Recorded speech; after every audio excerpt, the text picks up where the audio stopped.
So you want to vlog, but you don't know what to vlog about. I hear ya. I feel your pain. I love to vlog, obviously, but just like you guys, I get in front of the camera, I get tongue-tied, I don't know what to talk about, I start rambling. So I thought I would resurrect the video Mimi that I started actually last year and quit because I got discouraged because no one would play with me. But I thought I would resurrect it and get started again, and it's called In My Opinion. It's a weekly video Mimi. I'm going to do this every Wednesday. Post 3 questions. You can either answer them on camera, link up if you want to. It's totally up to you. You don't have to.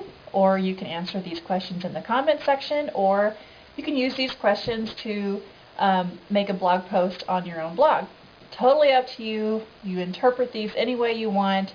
I personally am going to vlog because I like to vlog and I want to leave a little bit of me and my personality behind for my kids.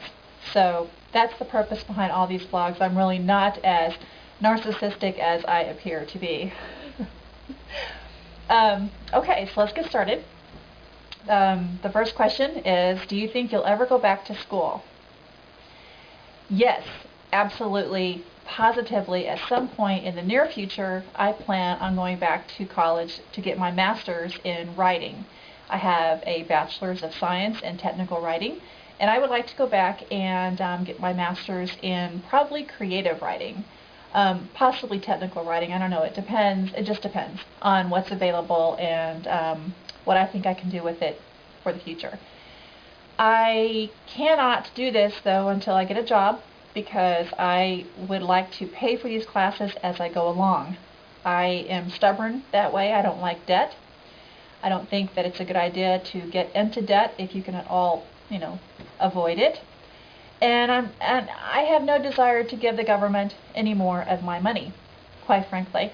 So I have to get a job so I can pay for these classes. But yes, when that happens, because that will happen sooner or later, then I do plan on going back to school, which will be kind of fun and neat in a way, because at that time period, both Dude and or Jazz, depending on when this happens, will also be in college themselves. So wouldn't that be cool if we ended up going to the same college? Wouldn't have the same classes, obviously, but it would be kind of cool to go to campus with my sons. They probably wouldn't think it was cool, but I would think it was cool. Anyway, we'll see. Number 2, what can't you leave home without? Been thinking a lot about this question lately, especially recently. We've had a lot of thunderstorms and bad weather come through.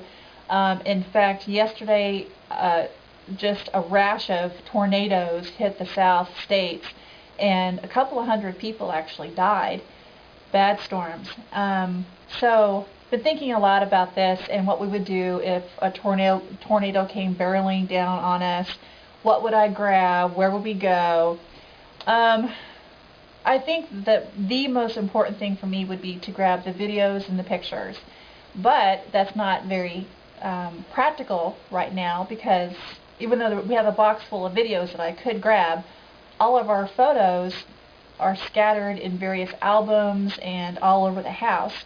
So I'm on a mission to scan all of our old, developed pictures, and then compile all of our digital photos and put all of that together on some DVDs, and then collect those DVDs and put them in a safe deposit box somewhere. So I would always have a record of them in some safe place if something, God forbid, ever happened to our house and it was completely destroyed and we lost all of our belongings. So definitely the pictures and the videos would have to be one of the first things that I would grab in case of an emergency. I'm interpreting this question a little differently, though. I guess it's, what can't you leave home without? I guess maybe that could also apply to every day. I don't know, my purse. I am not your typical female, I guess, in the fact that I don't, there's nothing that I feel like I have to have when I go out, just other than my purse, keys, wallet, of course, things like that. I'm not a big lipstick person, so I wouldn't freak out if I forgot my lipstick, or, You know, I don't carry a comb and hairspray around with me, though I might start doing that now that my hair is shorter and needs to be combed more often. So, I don't know, I guess you can interpret that question two ways. What would you leave, could you not leave at home in case of an emergency, or what can you not leave at home when you just leave every day?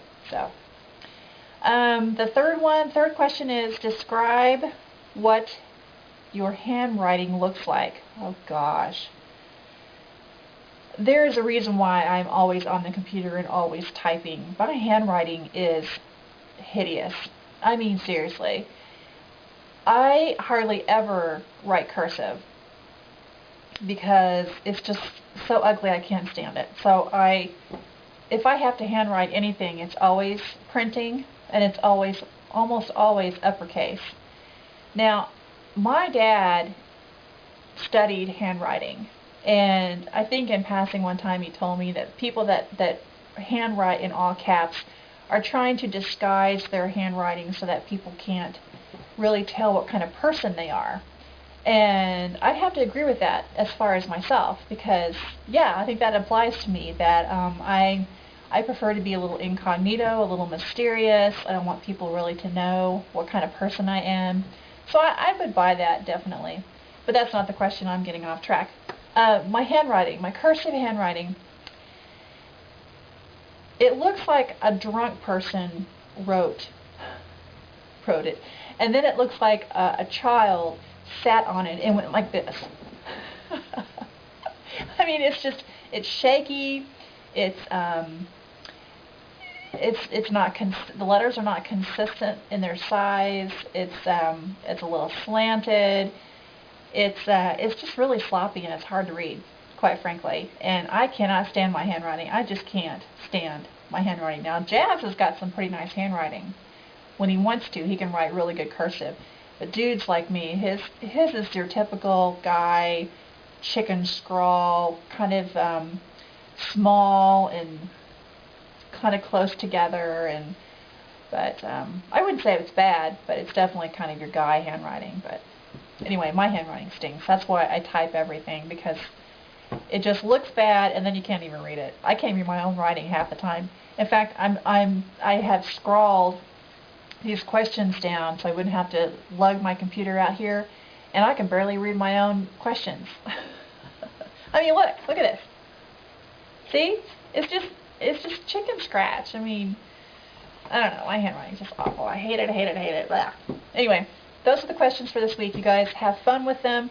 Do with them what you will. I hope you'll do a vlog and link up. If not, hey, that's okay, whatever, it's cool. I'm easygoing. Just do whatever you want to do. So I'm just here to give you some ideas, because that's the kind of person I am. Alright guys, talk to you next week. Bye.